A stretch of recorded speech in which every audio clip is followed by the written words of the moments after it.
Stellar Transformations, episode 204. Untuk melihat video selengkapnya, sahabat bisa kunjungi playlist yang telah disediakan. Yuk mari, kita berimajinasi bersama dan masuk ke alur ceritanya.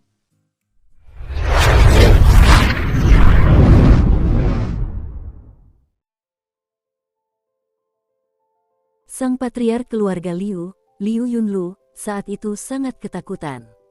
Gelombang kejut dari pertempuran di langit menambah kekhawatiran dan ketakutannya. Baik itu sekolah pedang giok di satu sisi maupun Qin Yu di sisi lain, kekuatan kedua pihak begitu dahsyat hingga menakutkan. Lebih dari 300 dewa emas, dan yang terlemah adalah dewa emas tingkat 8, kekuatan apa ini? Hati patriark keluarga Liu bergetar. Ketika Wubo, sang dewa abadi emas tingkat 8, menghubungi patriark keluarga Liu dan para tetua keluarga Liu, dia mengungkapkan bahwa para ahli tingkat terendah yang datang adalah dewa abadi emas tingkat 8 dan patriark keluarga Liu juga mengetahui jumlah para petarung tersebut. Karena sistem teleportasi planet tersebut berada di bawah kendali keluarga Liu, maka keluarga Liu selalu mengetahui jumlah pengunjung, berapapun jumlahnya. Latar belakang Qin Yu terlalu besar, bahkan jika dibandingkan dengan aliran pedang giok pun sulit untuk menentukan siapa yang lebih kuat. Kepala keluarga Liu teringat akan terbunuhnya tetua agung dan kakinya terasa lemas seperti agar-agar. Jika aliran pedang giok menang, mereka mungkin akan menyalahkan keluarga Liu saya karena Qin Yu adalah tamu kehormatan. Jika Qin Yu menang, karena dia bisa membunuh tetua agung, dia juga bisa dengan mudah memusnahkan keluarga Liu saya. Siapapun yang menang, itu tidak baik bagi keluarga Liu. Kepala keluarga Liu Jia hanya bisa melihat kegelapan di hadapannya. Suara ledakan perlahan memudar, kepala keluarga Liu merasakan bahwa malam yang merah darah perlahan mulai kembali tenang, seperti ketenangan setelah badai. Suasananya begitu sunyi sehingga suara sekecil apapun dapat terdengar dengan jelas. Hal ini membuat kepala keluarga Liu semakin gelisah. Duduk di ruang kerja, kondisi mental kepala keluarga Liu sangat tidak stabil. Tiba-tiba, rentetan suara melengking terdengar di luar ruang belajar, dan wajah kepala keluarga Liu mulai memucat. Liu Yunlu, keluarlah. Sebuah suara menggelegar terdengar dari luar ruang belajar. Apa yang seharusnya terjadi telah terjadi. Kepala keluarga Liu masih merasa sedih saat ia berdiri tegak, membuka pintu, dan keluar. Di luar berdiri Yu Qingzi, mengamuk seperti banteng. Yu Qingzi dan Dewa Abadi Qianqi memimpin 70 hingga 80 dewa emas yang tersisa di belakang mereka. Ketika mereka tiba, jumlah dewa emas tingkat 8 dan tingkat 9 lebih dari 270, dan sekarang hampir 200 telah meninggal, termasuk seorang dewa abadi. Liu Yunlu, ini kepala sekolah-sekolah pedang giokku, yang merupakan generasi sesepuh dari dewa abadi Qianqi. Seorang dewa abadi tingkat 9 berteriak. Liu Yunlu segera membungkuk dan berkata, Liu Yunlu memberi salam kepada generasi yang lebih tua. Saat itu, Liu Yunlu sama sekali tidak tampak gugup. Ketika rasa takut seseorang mencapai batasnya, mereka akan menyerupai Liu Yunlu saat ini, yang tidak lagi takut pada apapun, karena dia telah mempersiapkan diri untuk kemungkinan terburuk. Apakah Anda patriark keluarga Liu? Tatapan Yu Qingzi dingin. Ya, Liu Yunlu membungkuk memberi hormat. Yu Qingzi perlahan berkata, Kaisar Yu telah memerintahkan penangkapan atau hukuman mati bagi tetua bela diri Qin Yu. Namun, kali ini orang itu berhasil melarikan diri. Meskipun kami telah mencari Qin Yu di seluruh planet bulan ember, kami tidak menemukan jejaknya. Apa yang terjadi? Aku tahu bahwa susunan teleportasi di planet bulan ember dikendalikan oleh keluarga Liu Mu. Dia tidak bisa pergi tanpa sepengetahuan keluarga Liu Mu, kan? Tanya Yu Qingzi. Liu Yunlu berpikir dalam hatinya, dan menyimpulkan, kekuatan Qin Yu telah mencapai tingkat dewa emas. Kurasa dia mendapatkan informasi sebelumnya. Mungkin saja dia kemudian menggunakan teleportasi agung untuk melarikan diri ke planet lain. Yu Qingzi menyembunyikan ekspresi muramnya, dan dewa abadi Qiqian yang berada di dekatnya juga merasa kesal. Kali ini mereka kalah telak. Yu Qingzi sangat marah hingga ingin melakukan pembantaian. Jika ia harus terus menekan amarahnya, Yu Qingzi akan menjadi gila karenanya. Dalam pertempuran ini, sekolah pedang giok mereka kehilangan begitu banyak murid elit, dan jumlah murid generasi kedua juga berkurang menjadi 2. Di galaksi aliran perak, jumlah ahli ini jauh dari cukup untuk mempertahankan prestise. Posisi Feng Yuzi di hadapan Kaisar Yu juga akan menurun. Dewa Abadi Qin Qi pun gagal dalam tugas-tugasnya. Meskipun galaksi yang dikuasainya bukanlah lapangan bintang Teluk Indigo, ia tidak menyelesaikan tugas yang sangat penting dan sensitif yang diberikan oleh Kaisar Yu. Tentu saja Dewa Abadi Qin Qi tidak senang. Ceritakan semua yang kau ketahui tentang Qin Yu, terutama kemana Qin Yu mungkin pergi. Lord Abadi Qian Qi angkat bicara. Dewa Abadi Qin Qi dan Yu Qingzi telah memerintahkan agar orang-orang yang telah bertarung dengan Qin Yu dalam jarak dekat dirawat. Mereka yakin tidak memiliki kesempatan untuk menemukan tetua bela diri Qin Yu, jadi mereka hanya bisa menemukan Qin Yu sekarang. Di mana Qin Yu sekarang? Liu Yunlu merenung dengan serius. Dewa Abadi Qian Qi dan Yu Qingzi menatap Liu Yunlu. Ah, mungkin saja.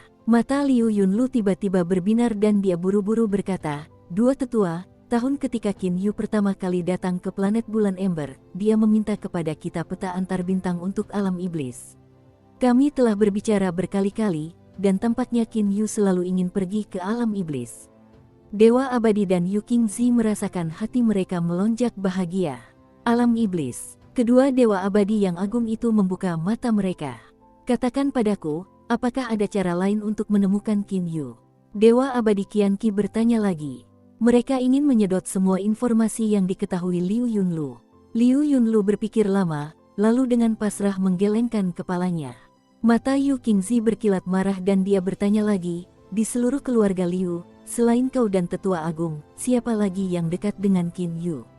"Tidak ada, bahkan jika ada pun mereka semua sudah mati sekarang." Liu Yunlu menjawab sambil memikirkan Liu Hansu. Ketika Liu Yunlu mengetahui bahwa tetua agung telah meninggal, dia juga menemukan bahwa gulungan giok jiwa Liu Hansu juga telah hancur di tempat penyimpanan tersembunyi gulungan giok jiwa. Yu Qingzi dan Dewa Abadi Qian Qi terjebak di planet bulan Ember tanpa melakukan apapun selama seharian penuh. Mereka dengan hati-hati mencari setiap sarang laba-laba dan jejak kuda. Akhirnya mereka hanya bisa dengan sedih kembali ke bintang daun merah. Sebuah tenda putih yang tampak seperti benda gaib melayang di udara, bermain petak umpet dengan awan yang berarak. Di dalam tenda, seorang pria parubaya berjubah ungu duduk sendirian di tengah, dengan secangkir teh di atas meja kecil di depannya. Di sisi lain terdapat seorang pendekar pedang abadi berjubah hijau yang tidak memiliki informasi lebih lanjut untuk diungkapkan. Pertahanan yang sangat kuat, diduga memiliki baju sirah tempur tingkat dewa. Sudut bibir Kaisar Huang sedikit tersenyum. Sepertinya itu benar-benar armor pertempuran tingkat dewa, salju hitam, milik Ni Yang. Orang itu mampu membunuh Xia Hua, sepertinya dia berada di level Immortal 9 atau Immortal Lord 1. Apakah ada banyak Raja Iblis tingkat 8 dan tingkat 9? Kaisar Yu melihat informasi dari jimat transmisi jiwa dan menggelengkan kepalanya sambil tertawa. Waktu itu Huayan mengirimiku informasi bahwa atlas 10.000 binatang diperoleh oleh paman bela diri Qin Yu, Lan Feng. Sepertinya orang yang membantai semua orang itu memang Lan Feng, tapi mengapa dia hanya mengirimkan Raja Iblis? Tingkat kekuatannya seharusnya setara dengan Dewa Emas tingkat 9. Dari beberapa potongan informasi tersebut, Kaisar Yu telah menyimpulkan beberapa informasi baru. Karena ia sudah mengetahui adanya atlas 10.000 binatang dan salju hitam tingkat ilahi, Kaisar Yu dapat dengan mudah menyimpulkan bahwa pasti ada peralatan tingkat ilahi lainnya, seperti penembus langit, pedang ilahi, dan harta karun nomor 1 dari alam abadi, iblis, dan setan, yaitu lukisan dewa yang hilang. Bahkan setelah mendengarkan pesan-pesan ini, ekspresi Kaisar Yu tidak berubah, dan dia hanya sedikit mengangkat alisnya. Menuju ke dunia iblis. Melihat pesan Yu Qingzi, Kaisar Yu sedikit ragu, lalu langsung mengerti. Huayan pernah mengatakan bahwa Qin Yu memiliki 2 saudara laki-laki, salah satunya adalah monyet air bermata api. Sepertinya kedua saudara laki-lakinya telah naik ke alam iblis, dan dia ingin pergi mencari mereka. Semua spekulasi Kaisar Yu cukup akurat. Kemudian Kaisar Yu dengan santai mengeluarkan beberapa perintah.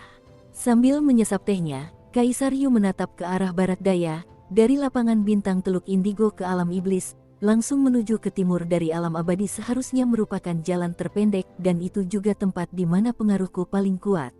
Lan Feng, Qin Yu. Banyak rintangan yang kuhadapi, bisakah kalian berdua, paman dan keponakan, melewatinya? Kaisar Yu tersenyum lebar. Sambil menghela napas pelan, Kaisar Yu berkata pada dirinya sendiri, lukisan dewa yang hilang. Oh, lukisan dewa yang hilang. Bahkan jika itu aku, mengetahui keberadaanmu saja sudah membuat hatiku terharu. Aku sudah menjadi dewa mistik tingkat 8, tetapi aku tidak tahu kapan aku akan menjadi dewa mistik tingkat 9. Satu-satunya rintangan di hadapanku adalah kekuatan bencana ilahi yang terlalu besar, dan peluang keberhasilannya terlalu rendah.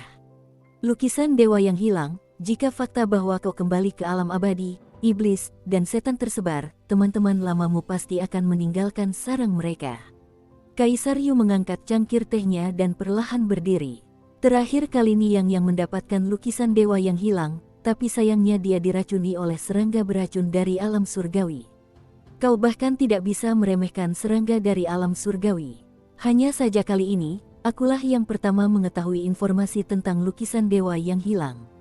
Kali ini seharusnya giliranku untuk mendapatkan lukisan dewa yang hilang. Senyum di wajah Kaisar Yu semakin cemerlang saat ia menatap menembus kabut putih, menembus ruang angkasa, dan akhirnya pandangannya tertuju pada Qin Yu. Dari lapangan bintang Teluk Valet hingga susunan transportasi ke alam iblis, keamanannya sangat ketat, terutama jika ada orang dari dunia iblis muncul. Bahkan Yu Qingzi dan Dewa Abadi Qianqi berada di sana untuk memeriksa dengan cermat setiap orang yang mencurigakan. Lagi pula, Yu Qingzi dan Dewa Abadi Qianqi telah melihat Qin Yu serta Kong Lan, Tugang, dan Dan Meng. Pengaruh Kaisar Yu sangat kuat. Jumlah galaksi yang sebenarnya ia kendalikan lebih dari 20, tetapi mustahil baginya untuk mengendalikan seluruh gugusan bintang. Galaksi-galaksi yang dikendalikan oleh 3 kekuatan besar alam abadi semuanya tersebar, tidak ada yang mampu mengendalikan seluruh gugusan bintang. Kaisar Yu menguasai sekitar 20 galaksi, dan ia juga memiliki banyak sekutu dan bawahan, sehingga Kaisar Yu mengendalikan wilayah yang luas. Mencari. Namun, meskipun Yu Qingzi dan Dewa Abadi Qianri berlarian hingga kaki mereka hampir patah dan mencari semua hal yang mencurigakan, mereka tidak dapat menemukan jejak Qin Yu. Hal ini membuat Kaisar Yu yang berada jauh di markas besar terkejut. Di sebuah planet yang relatif ramai, Yu Qingzi dan Dewa Abadi Qianqi saling berhadapan. Saudara Qianqi, barusan Yang Mulia Kaisar Yu mengirim pesan, dan sepertinya kita berdua bisa beristirahat sejenak. Yu Qingzi menghela napas lega. Dewa Abadi Qianqi juga tersenyum tak berdaya, jelas bahwa Kaisar Yu sangat memperhatikan aliran tempat Qin Yu berasal, sehingga kami mengerahkan upaya terbaik kami untuk mencoba menangkap kedua orang itu, dan memantau siapapun yang datang dari alam iblis. Tapi, semuanya sia-sia. Qin Yu dan tetua bela dirinya itu sangat aneh, seolah-olah mereka lenyap begitu saja, bagaimana mungkin kita tidak dapat menemukan mereka? Kata Yu Qingzi dengan pasrah. Dewa Abadi Qianqi tersenyum tipis, ketika kami berada di planet bintang ember, musuh melarikan diri dan kami tidak dapat menemukan apapun, dan bahkan sekarang pun tidak ada jejak mereka. Haha, sungguh menarik. Kita memantau semuanya dengan sangat ketat, namun kita tidak menemukan apapun. Mungkin, ketika mereka melakukan perjalanan di antara bintang-bintang, mungkin mereka tidak menggunakan susunan transportasi, tetapi langsung menggunakan teleportasi tingkat tinggi. Yu Qingzi tiba-tiba berkata. Dewa Abadi Qianqi ragu-ragu. Penggunaan berulang teleportasi tingkat tinggi untuk perjalanan antar bintang. Bahkan para penguasa abadi pun tidak akan sebegitu gilanya, jangkauan teleportasi agung memang lebih luas daripada teleportasi biasa, tetapi untuk terus menggunakannya untuk perjalanan antar bintang, selain membuang energi, juga memakan waktu. Dengan menggunakan perangkat teleportasi, prosesnya tidak hanya mudah, tetapi juga cepat dan optimal untuk perjalanan jarak jauh. Jika Qin Yu dan tetua bela dirinya benar-benar menggunakan teleportasi agung untuk bepergian, maka mereka bisa menghindari pasukan Kaisar Yu. Dewa Abadi Qianqi tersenyum sambil berkata, kecuali jika mereka melakukan itu, bukankah itu terlalu gila? Persimpangan antara alam iblis dan alam abadi, gugusan bintang Teluk Indigo memiliki 10 galaksi besar. Di antara mereka, yang terbesar disebut galaksi bulan biru, yang berbentuk seperti bulan sabit. Di galaksi bulan biru, terdapat 2 planet dengan pengaruh yang sangat besar, salah satunya adalah bintang Dewa Yin. Lord Yin Star berada di wilayah utara galaksi bulan biru, dan para ahlinya sangat banyak. Di planet biasa, jumlah dewa emas sangat sedikit. Namun, di bintang kaisar tersembunyi, mereka dapat dilihat di mana-mana. Lagi pula, di bintang kaisar tersembunyi, hiduplah ahli nomor 1 di alam abadi, Lord Yin. Dari 2 planet kuat di galaksi bulan biru, yang lainnya adalah bintang api biru. Bintang api biru adalah planet pusat dari galaksi Teluk Indigo, sangat kuat dan berkembang pesat. Bahkan di antara planet-planet yang tak terhitung jumlahnya di alam abadi, iblis, dan setan, bintang api biru dapat dianggap sebagai salah satu planet teratas, dipenuhi dengan para ahli abadi, iblis, dan setan yang tak terhitung jumlahnya. Ada orang-orang dari berbagai tempat misterius, seperti ikan dan naga bercampur menjadi satu. Di bintang api biru, terdapat sebuah penginapan kelas menengah atas bernama Penginapan Bulan Terang, yang merupakan penginapan berlantai 18. Bagi para dewa dan ahli iblis, apalagi penginapan berlantai 18, membangun istana berlantai 100 pun mudah dilakukan. Di lantai 2 penginapan Hao Yue, ada cukup banyak orang yang makan dan minum. Tuan muda, silakan kembali dan beristirahat, makannya sudah terlalu lama, piring-piringnya sudah dingin. Seorang pelayan dengan mata berbinar dan senyum manis dengan lembut menarik tangan tuannya. Pelayan ini berasal dari alam iblis dan sudah menjadi Raja Iblis tingkat 6, dan awalnya adalah seekor kelinci putih. Tuan mudanya adalah seorang pemuda yang mengenakan pakaian biru. Wan jangan khawatir, tunggulah sampai tuan mudamu selesai minum anggur ini. Pemuda ini memperlakukan pelayannya dengan sangat baik. Pelayan Wan menggembungkan pipinya dan menatap tuannya sambil mengangguk. Pemuda berpakaian biru itu tersenyum tipis, lalu perlahan meminum sedikit minumannya. Ia menatap keluar jendela dan memandang kota yang ramai. Jalanan dipenuhi para ahli, dan para ahli tingkat abadi emas dapat terlihat di mana-mana. Ini adalah planet pusat dari sebuah gugusan bintang. Meskipun penginapan Hao Yue bukanlah salah satu yang terbaik, tetapi menginap satu malam membutuhkan 100 batu elemen suci tingkat rendah. Itu bukanlah sesuatu yang mampu dibiayai oleh orang biasa. Pemilik Qingyan, pemuda berpakaian biru itu tiba-tiba memanggil. Seorang pria paruh baya bertubuh gemuk mendengar teriakan itu, dan segera menoleh. Ah, itu Tuan Muda Si Suang, saya tidak menyangka akan bertemu Tuan Muda Si di sini. Sambil berkata demikian, dia tertawa terbahak-bahak dan berjalan mendekat.